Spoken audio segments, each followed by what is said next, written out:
Dah siap lah, dipersilakan. Okey. Salam sejahtera dan apa khabar? Baik. Baik. SMB terbaik. Yes. Kita sudah nampak pada testimoni kan? Rasa macam mana? Yang hebat sangat tu berbalap tak? Yang cantik tu jealous lah sikit. Tak apa. Ada peluang. So untuk hari ni, untuk petang ni, kita akan berkongsi satu tajuk yang sangat berkaitan dengan jantung anda. Jantung tu sangat penting. Ia melambangkan nyawa. Kerana ketika ibu mengandung, macam mana doktor tahu ada bayi dalam kandungan? Senang. Kalau kita cek nadi, ada nadi ibu dan ada nadi bayi. Itu jantung berdenyut. Maksudnya nyawa sudah bermula. Tapi nyawa bila dia berakhir? Bila jantung kita tak ada bunyi dah. Nyawa berakhirlah dekat situ. Itu sebab kita kena tahu macam mana jaga jantung kita. Sangat penting. Sangat penting untuk hari ini kita kena tahu macam mana menyayangi jantung anda. Kalau tidak, jangan sampai testimoni. Testimoni ni memang orang kata ajaib. Terjumpa asal ni. Kalau anda tak erti, tak pernah dengar asal ni, mungkin tak ada peluang langsung. Jadi kita akan tengok apakah sakit jantung. Sakit jantung ni sebenarnya tak kira bangsa, tak kira agama, tak kira jantina, tak kira umur. Sesiapa pun ada peluang. Jangan kata testimoni saja yang kena, anda bakal kena juga. Bukan saya orang kata tak hati buruk. Lepas tu suka anda sakit jantung. Tidak. Semua negara dekat seluruh dunia nombor satu adalah sakit jantung. Jadi kalau anda kata anda tak kena, buktikan kepada saya kenapa anda kata jantung anda sihat. Okey, kita tengok klip ini.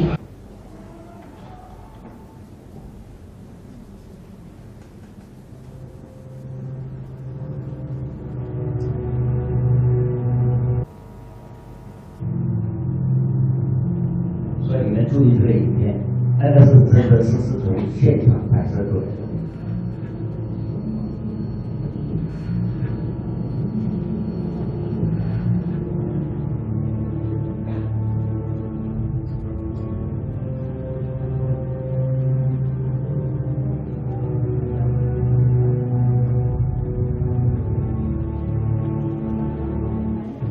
A wake-up call for women after a new study finds more women are now dying of heart disease. The death rate for women with heart disease is at its highest point in 20 years. One particular area that the study showed was that young women who we previously thought were very protected against heart disease are in fact getting more heart disease than we expect.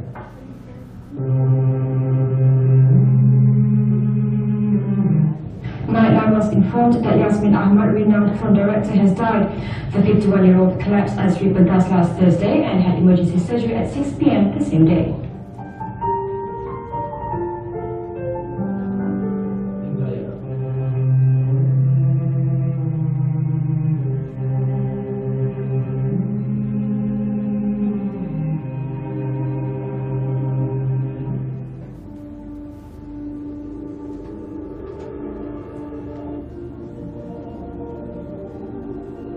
没有时间的选择的，在踢足球之前呢，马上打比。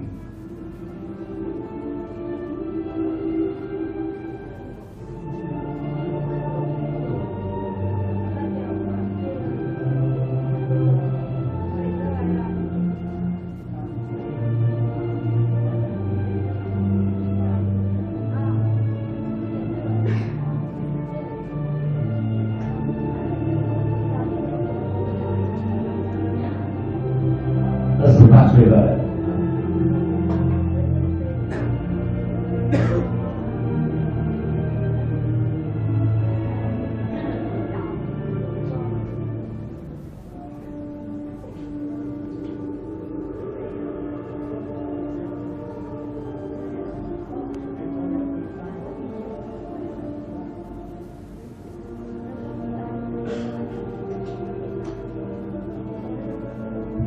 在讲这话，在正在拍戏的时候就打在这里。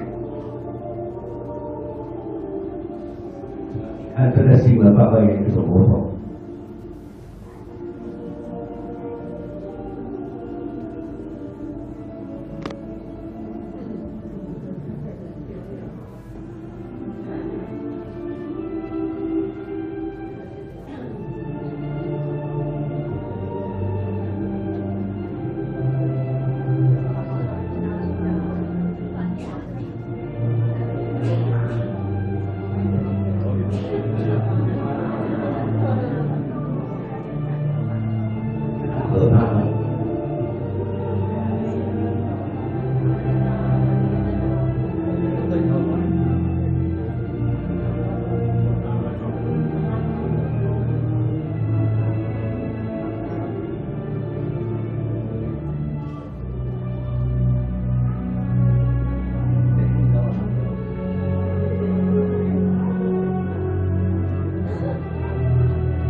Jackson, Mississippi.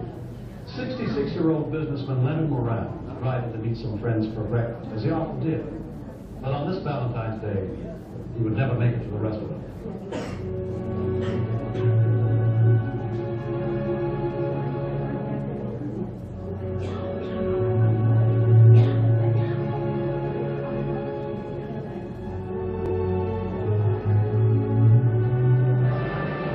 One weekend every summer, as many as 50,000 people crowd the downtown area of Spokane, Washington, for the annual Hoop Fest basketball tournament. I looked over and our cousin Robert fell. I thought he was joking because he was moving. 2 or 3 steps outside, there was Hope. He could not breathe. His eyes were rolling back in his head. I was saying, talk to me. But I was losing my son. Nama asli Ibrahim, vokalis utama kumpulan Asyik Rapan yang dikenal dengan lagu Pergi Tak Kembali dikebumikan dalam perkumpulan Islam Majlis Bandar Shah Alam selepas maghrib. Muhammad Asri meninggal dunia akibat serangan jantung. Allahyarham 40 tahun dikatakan mengandung tidak sihat dan muntah-muntah, namun tetap meneruskan kerja untuk program syahadah di RTM. Namun ketika rakaman program itu kira-kira jam 10.30 pagi, beliau tiba-tiba rebah. Allahyarham yang tidak sedarkan diri ditugaskan ke pusat perubatan pantai PMC di Bangsal dan disahkan meninggal dunia. Allahyarham dikatakan mengidap penyakit darah tinggi dan kencing manis. Allahyarham meninggalkan seorang balu, Haniza Syazan, 29 tahun dan 6 anak. Negara kehilangan seorang pengadil bola sepak profesional, Kapten Besara Halim Abdul Hamid. Allahyarham menghembuskan nafas terakhir di Hospital Tuanku Fauziah Kangan Perlis malam semalam kerana sakit jantung. Allahyarham Kapten Besara Halim dikejarkan ke Hospital Tuanku Fauziah Kangan kerana sesak nafas, dan jam 9.30 malam semalam Allahyarham menghembuskan nafas terakhir. Berada di sisi isteri Wan Manira Wan Mustafa dan 4 anak Allahyarham. Taziah buat keluarga Allahyarham. Saya nak tunjuk kat sini ialah apa? Laki ada tak dalam tu? Ada. Wanita ada tak? Ada. Muda? Ada. Gelap, putih, cerah, semuanya ada. Jangan kata ada terkecuali. Kecuali lah anda bukan manusia. Bolehlah terkecuali. Penyakit kardiovaskular itu, stroke sakit jantung ni memang dahsyat. Kenapa? Pembunuh nombor 1 dunia. Kalau anda kena stroke sakit jantung, okey, kalau tak mati, orang kata, oh, tak mati, gembira. Kenapa? Oh, tak matilah. Tapi jangan terlalu cepat gembira. Kenapa? Penyakit kardiovaskular dalam masa 2 sampai 5 tahun dia akan kembali. Jadi itu sebab stroke bukan sekali, boleh 2 kali, 3 kali, 4 kali, 5 kali, sampailah anda mati. Jadi kalau tak erti penyakit ni, kena jaga-jaga. Kenapa? Ramai orang kata saya muda, saya cantik, berseri telita, langsing lagi, saya takkan kena. Kalau anda tak kena, tahniahlah. Tapi jangan biarkan ahli keluarga anda yang kena. Kalau ahli keluarga kena pun sama juga. Perasan tak dia tadi kita punya Abi punya adik? Oh, kerana dia seorang saja yang kena stroke, satu keluarga kena bimbang. Oh, nasib baik Kosipi tahulah asal ni. Pagi dia makan. Adik dia pun tanya, boleh mati ke? Mati sekali. Betul tak? Tapi kalau nak hidup, kena tahu jalannya. Jangan biarkan ahli keluarga anda kena. Kerana kalau dia mati, tak apa, boleh kebumikan. Kalau dia lumpuh, apa yang perlu anda buat? Siapa yang jaga? Itu sangat-sangat penting. Kita tengok kat sini. Tadi saya kata, dekat negara Singapura, jiran kita setiap jam ada seorang kena stroke. Negara kita berpuluh ribu orang kena sakit jantung stroke setiap tahun. Tak kira umur, usia 6, usia 13, 16 kena juga. Paling penting, ramai orang kata penyakit ni tak ada simptom, tak kena pun tak tahu. Sebenarnya ada. Hanya kita tak waspada sahaja. Apakah simptom untuk penyakit kardiovaskular ni? Hipertensi, tekanan darah tinggi adalah satu simptom yang sangat baik. Tapi ramai kita tak endahkan. Kenapa? Tekanan darah tinggi kan biasa, bertengkar dengan suami, tekanan darah tinggi lah, betul tak? Anak tak dengar, tak dengar nasihat, habis rotan dia kejap. Bukan dia sakit, hati anda yang sakit, betul tak? Bila hati sakit macam mana? Jantung berdua cepat lah, sakitlah jantung, tekanan darah lah tinggi. Tetapi masalahnya apa yang anda buat? Tak endahkan, lama-lama sakit jantung lah. Tekanan darah tinggi tak terkawal, apa yang bakal berlaku? Macamlah dalam klip ni, lelaki ni ada tekanan darah tinggi. Kalau ada berlaku tekanan darah tinggi, bila saluran darah kita mengalir tak begitu lancar, semakin sempit tekanan darah tinggi. Justru tekanan darah tinggi akan merosakkan organ mana satu? Paling penting jantung. Kalau tekanan darah tinggi terlalu kuat, jantung kita ada beban yang kuat juga, kena berdenyut. Jadi lama-lama jantung kita akan mengembang. Kardiomegali, dan lama-lama sakit jantung lah akan berlaku. Kalau saluran darah tersumbat kerana tekanan darah tinggi, sel jantung akan mati. Dia akan lama-lama berhenti berdenyut. Organ kedua, buah pinggang. Darah dalam buah pinggang sangat penting. Kenapa? Kalau kita tengok dengan lebih mendalam, kamu akan dapati dalam buah pinggang ada banyak saluran darah. Kalau tekanan darah tinggi, dia akan pecah, berdarah, ginjal akan merosot. Kena cuci buah pinggang. So, kita pun sama juga. Kalau saluran darah dalam mata kita pecah, kemungkinan dapat tompok-tompok hitam saja macam tu. Tapi yang tidak serius. Paling serius, otak. Kalau tekanan darah tinggi sampai menyumbat saluran darah ke otak, kena stroke lah. Yang ni kira yang biasa, tak mati lagi. Tapi kalau tekanan terlalu tinggi sampai saluran darah pecah, bila pecah, yang itulah yang boleh menjadikan anda mati. Gejala penyakit yang saya namakan tadi berpunca daripada satu simptom yang kita namakan tekanan darah tinggi. Jadi jangan pandang rendah tekanan darah tinggi. Jadi saya nak tanya, untuk petang ni, siapa yang ada tekanan darah tinggi tu, jangan tanya nanti malu kan. Okey, angguk kejap saya nak tengok. Ada tak? Tekanan darah tinggi yang sendiri tahu, ada check tahu. Angguk kejap saya nak tengok. Tak ada, kurangnya. Okey, nasib baik. Okey, kenapa? Menurut statistik negara kita, setiap 4 orang, seorang akan kena tekanan darah tinggi. Jadi 1, 2, 3, 4 seorang dah kena dah. Tapi daripada keputusan tadi, tak ada orang angguk kan? Semua tak ada pun geling. Okey, masalahnya apa? Ramai yang tekanan darah tinggi sendiri tak pernah cek. Itulah masalahnya. Negara kita memang macam tu. Semua orang kata tak endah, lama-lama sakit jantung, tahniah. Okey? Jadi apa yang perlu kita berwaspada, kita kena jaga. Sebenarnya tak banyak, 3 benda saja. Kalau tak nak kena stroke, sakit jantung, 3 benda ni kamu kena jaga. Apa tu sebenarnya? Jantung kita, saluran darah kita, dengan darah kita. 3 komponen ni kalau anda boleh jaga dengan sangat baik, sangat sihat, anda tak akan kena sakit jantung ataupun stroke. Macam mana kita nak jaga jantung kita? Macam mana kita tahu jantung kita ni ada masalah? Senang, jantung kita berdenyut.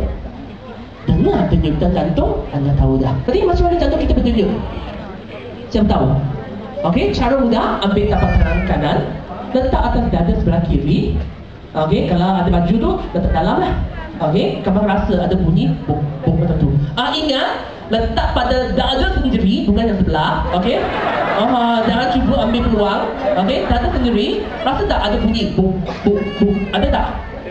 Ada. Tak ada tu, tolong panggil ambulans. Okey, ada masalah besar.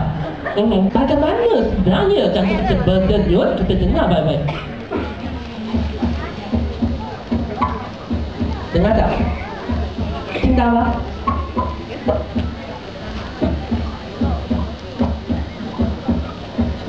Jelas? Okey, kita dengar dia ada 2 bunyi. Sebenarnya duk duk duk duk, betul-betul kan? Tapi kalau kita guna tapak tangan, kita rasa memang ada 1 saja. Kerana yang 1 lagi terlalu perlahan, kita tak dapat rasa. Atau terlalu cepat. Jadi kalau keadaan biasa macam anda sekarang ni, tak sepatutnya rasa jantung berdenyut. Relax kan dengan ceramah saja. Tapi kalau duduk macam ni relax, tapi rasa macam jantung pibuk pibuk pibuk pibuk, betul kan? Masalah lah. Okey, ataupun yang paling serius ialah dengar bunyi pibuk-pibuk, bukan anda bunyi yang sebelah. Yang sebelah tu kenalah pakai ambulans cepat-cepat. Okey, kalau tidak memang meninggal dah, tak peluang dah tinggal. Jantung kita akan tentukan jantung kita sihat ke tidak. Dan kedua ialah apa? Saluran darah. Tiga ke? Macam kita tahu saluran darah kita ni ada masalah ke tidak? Saluran darah akan keluar 2 masalah. Satu kita namakan saluran darah tersumbat. Satu lagi ialah saluran darah mengeras. Macam mana kita tahu saluran darah kita ni tersumbat ke tidak? Senang. Pernah tak kejang? Kejang kaki. Wah, kaki kan? Kejang tu maksudnya apa? Saluran darah tersumbat. Darah tak jalan. Jadi bila kita kejang, kita buat apa? Tolak. Betul tak? Nak darah tu berjalan semula. Jadi kalau anda rasa ada kejang sebelum ni, saluran darah sudah tersumbat. Ataupun bila kamu duduk lama-lama, bangun, sakit. Macam ada urat yang sedang tarik. Saluran darah tersumbat lah tu. Okey? Faham? Yang kedua, saluran darah mengeras. Rasa macam mana? Senang. Pernah tak rasa bahagian bahu sini kan? Macam keras, macam bukan kejang, dia keras, macam pedih, kata lilu-lilu macam tu kan? Bila kita massage kejap, wah rasa selesa. Bila kita tak massage, keras balik. Itulah saluran darah keras. Pernah tak tapak tangan, tapak kaki berkebas? Itu maksudnya saluran darah sudah mengeras. So dari ke sini, dua keadaan bakal berlaku. Jadi sebarang rasa tarik, keras, kebas, tak sihat. 所以你就看到这边血管，如果你有任何感觉抽搐的、拉住的、麻的，都不是健康。哪里不健康？血管不健康。OK， ketiga kita tengok darah. 第三我们看血有什么问题？darah tak lari lah terhadap kolesterol. Tahu tak? Kalau kolesterol meningkat, darah tidak akan jadi pekat dan bila dia akan orang kata mendak pada saluran darah, sedang darah akan tersumbat. Jadi kolesterol tinggi memang masalah. Satu lagi ialah platelet. Platelet ni artinya apa? Darah beku. Kalau darah kita beku dalam saluran darah, tersumbat jugalah. Ramai orang ada cek kolesterol, tapi tak semestinya semua orang cek darah anda kotor ke tidak, sudah beku ke tidak. Sistem bertengkar. Kita sudah bincang jantung kita dunia bernadi akan tentukan sihat ke tidak saluran darah, rasa kebas tarik tu. Jadi macam mana dengan darah? Macam mana kita tahu darah kita ni bersih ke tidak? Sebenarnya mudah.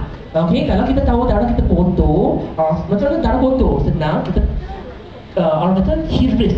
Okey, janganlah potong. Okey, hiris kejap jari kita, titik keluar darah kita dia merah. Kenapa? Merah jambu tu cantik lah. Okey, merah muda tu okey lah. Tapi keluar memang dua warna ni. Tapi 1 jam kemudian kamu perhatikan darah ni akan jadi warna apa? Hitam. Itu darah beku. Tahu tak? Jadi kalau dalam badan kita ada darah beku, boleh tengok mana? Bagi anda fikir sejenak. Jawapannya dekat mana? Dekat bibir. Mana? Kalau bibir kita warna sekata, cantiklah tu. Kalau ada darah beku, dia akan ada warna berlainan. Okey, jadi kita nak bibir kita ni rustina satu warna. Jangan ada warna merah, merah jambu, coklat, merah perang semua tu warna-warni. Maksudnya darah sudah beku dah. Okey, jangan sampai ada warna hitam. Semua orang yang bibir warna hitam saya jumpa semuanya adalah mayat-mayat. Kalau kamu jumpa ada bibir hitam tu kan, tak payahlah. Okey, kamu cuma hantu. Okey, jadi kalaulah anda nak jaga darah kita, pastikan bibir kita ni warna dia sekata. Merah jambu tu paling cantik lah. 10% merah muda. Jangan sampai coklat tapi hitam. Dan kalaulah anak perempuan anda bawa boyfriend dia balik, bibir dia hitam, tak payahlah bincang apa dah, tak payah nikah semua tu lah. Terus pisah. Itu cukup dah. Kerana masa tu tak banyak lagi untuk lelaki tu kan. Okey, tak payah nak cerita dengan anak perempuan anda kenapa tak temukan begitu orang. Tak payahlah. Memang usia pun takkan panjang kalau bibir. Okey, ingat bibir hitam tak baik. Jangan letak gincu hitam. Okey, nanti orang salah sangka. Tak ada orang suka. Walaupun kamu cantik langsing, kulit berseri-seri nampak bibir hitam, saya tak suka. Kerana tahu masa tak tinggal lama. Okey? Ada apa lagi yang kita kena perhatikan kat sini? Selain 3 sensasi yang saya beritahu tadi, ada lagi banyak yang kita kena perhatikan juga. Kalau anda ada masalah sebegini, risiko anda kena sakit jantung juga meningkat. Sulakan. Okey, apakah faktor lain lagi yang saya nak kongsi? Kalau tekanan tinggi aras kolesterol 3 kali risiko, merokok 2 kali ganda, tekanan tinggi 2,5 kali ganda, diabetes 1 kali ganda, obesity, kegemukan meningkat juga, kena sakit jantung dan stroke, dan tekanan jiwa stres pun juga akan meningkat. Jadi paling penting kita nak cegah. Untuk tengah hari ini kita sebenarnya paling penting kita nak cegah sakit jantung dan stroke ni. Janganlah tunggu sampai jantung berdenyut sangat cepat tapi tak tahan dah, barulah kita cakap. Mungkin dah terlewat dah. Jadi paling penting kita nak tengok ke sini macam mana kita nak cegah. Kita kena buat pemeriksaan. Okey, untuk jantung kita cek denyutan jantung kita, cek nadi. 1 minit sampai 12 berdenyut berapa kali. Normal 60 sampai 80 kali seminit, paling jitu 72. Saluran darah macam mana kita nak pastikan dia sihat? Uji tekanan darah. Okey, tekanan darah normal 120 bawah 80. Yang tinggi atas mencecah 140 ke atas ataupun bawah mencecah 90 ke atas, dikirakan tekanan darah tinggi. Darah yang ketiga, senanglah ujilah darah anda. Uji jumlah kolesterol dengan jumlah platelet yang ada dalam darah untuk pastikan darah kita ni pekat ke tidak. Kalau anda masih malam sudah kena dah tekanan darah tinggi, aras kolesterol tinggi, okey, hampir kena stroke, sakit jantung, tak, apakah yang perlu anda buat? Macam tadi, saluran darah tersumbat, apa yang anda boleh buat? Kamu boleh buatlah pembedahan konvensional. Tetapi saya nak beritahu, pembedahan bypass, angioplasty semua ni kan lebih mengancam nyawa. Kenapa? Kerana kita pergi buat operation, kita kena sign dulu. Kerana risiko mati tu tinggi. terlalu tinggi. Itu sebab kalau nak buat tu, fikir 2-3 kali dulu. Tapi ambil ubat tak sembuh. Jangan harap kalau kamu tekanan darah tersumbat, tekanan darah tinggi, alas kolesterol tinggi, ambil ubat anda akan sembuh. Tak sembuh. Tak akan sembuh. Kena ingat. Okey, kamu jumpa doktor, tanya, boleh tak sembuh? Tak sembuh, hanya terkawal. Lama-lama sakit jantung juga. Kerana bila kamu ambil ubat, memang terkawal, tapi nutrien kita akan hilang. Nanti badan akan semakin lemah. Kalau anda nak ambil ubat, fikirlah sejenak. Kenapa? Semua individu yang saya pernah jumpa, mereka ambil ubat di hospital, ambil satu paket besar. Paket besar, dalam tu lebih kurang 40-50 biji ubat. Saya tanya, nanti kamu ambil banyak buat apa? Nak simpan kat rumah ke? Bukan simpan, nak makan lah. Oh, makan lama ni 2-3 bulan ke? Tidak, seminggu. Seminggu habis satu paket 40-50 biji. Saya tanya, macam tu macam mana makan? Makan satu mangkuk pagi, satu mangkuk malam. Ikut mangkuk, bukan biji. Yelah, tuang keluar mangkuk terus telan. Itulah saya nak beritahu, kalau anda rasa nak ambil ubat tu, boleh untuk kawal, tapi tak akan sembuh. Kita perlu cari nutrisi untuk sembuh. Okey, sebagai contoh, kita berada Cardi Essence dapat membantu dalam masalah ni. Bagaimana dia membantu, kita akan tengok apakah yang terdapat dalam Ata Cardi ini. Semuanya adalah 100% ramuan herbal, di mana kita akan nampak semua adalah herbal, termasuk dalam minyak bilis bakton kita. Kamu nampak keistimewaan Ata Cardi ini adalah apa? Dia fokus pada ketiga-tiga benda yang kita kena jaga tu, iaitu jantung, saluran darah dan darah. Untuk jantung kita ada Aprasini Vanity, di mana dia akan jaga denyutan jantung kita. Kalau cepat, perlahankan. Kalau lambat, dia akan kuatkan. Okey, paling penting dekat sini untuk saluran darah, kita ada omega 3 dan 6. Di mana kita tahu omega 3 ni semua ikannya. Tak semestinya kita ada tumbuhan juga, di mana minyak biji dengan minyak biji kozumba, kedua-duanya memberikan omega 3 dan 6 untuk sangat baik untuk saluran darah kita. Dan akhir sekali untuk darah, sekali kita ada lecithin soya, di mana lecithin soya dalam badan kita fungsinya apa? Untuk menyingkirkan kolesterol lemak yang berlebihan. Itulah sebab bila anda buang najis waktu pagi, kamu akan nampak permukaan air ada minyak di situ. Tapi sebagai rumusan untuk Ata Cardi, sebenarnya dia sangat hebat dan berkesan. Kenapa? Kerana dia sekaligus menjaga jantung, saluran darah dan darah kita sekaligus. Satu produk jaga tiga-tiganya sekali. Sarana pengambilan dekat sini saya kongsi sedikit sebagai pengakhir. Okey, bagaimana nak ambil kita punya Ata Cardi sebenarnya mudah, kita bahagikan ikut umur. Umur berbeza, saranan awal asas kita pun berbeza juga. Jadi untuk usia 25 ke bawah, kita sarankan satu kapsul pagi, satu kapsul malam. 2 kapsul sehari dah cukup dah. Ramai orang kata 25 ni kena sakit jantung ke? Kena juga. Usia 13, 6 pun boleh kena. Jadi kita sarankan sebagai satu pencegahan, sebiji pagi, sebiji malam. Usia 25 sampai 50, kita sarankan 2 pagi, 2 malam.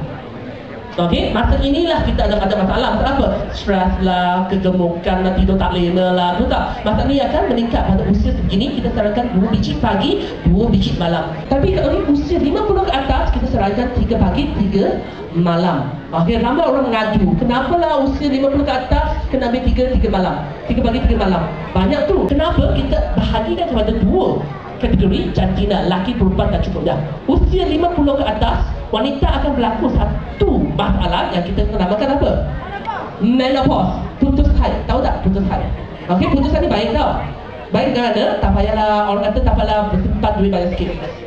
Kenapa simpan duit banyak sikit?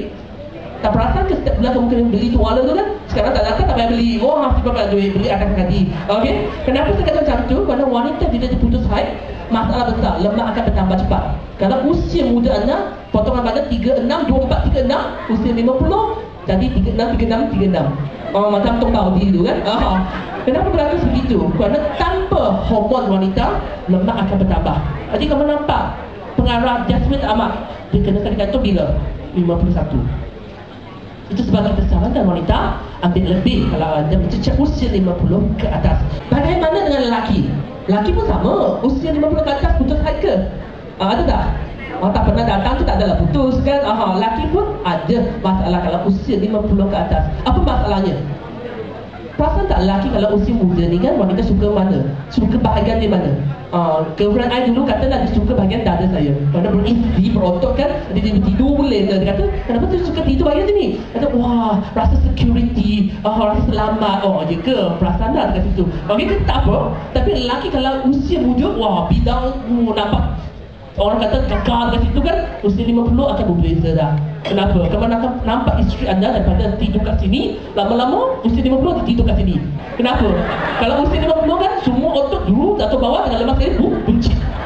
Jadi lelaki usia 50 ke atas lemak juga bertambah. Itulah sebab kita sarankan 3 pagi 3 malam， tak kira jan经的。所以男性的话在50岁以上也会同时产生同样的问题，脂肪也会同时增加，所以你会察觉到很多男生一到50岁肚腩就会出来了的咯。肚腩是说saya punya ceramah pada sini harap cukup jelas untuk anda untuk cegah kalau ada masalah tu cuba perbaiki, jangan tunggu sampai bibir hitam. Masuk keranda, yang tu terlewat lah. Kerana akte kadi sememangnya untuk individu yang ada jantung yang masih berdenyut, anda perlukan akte kadi.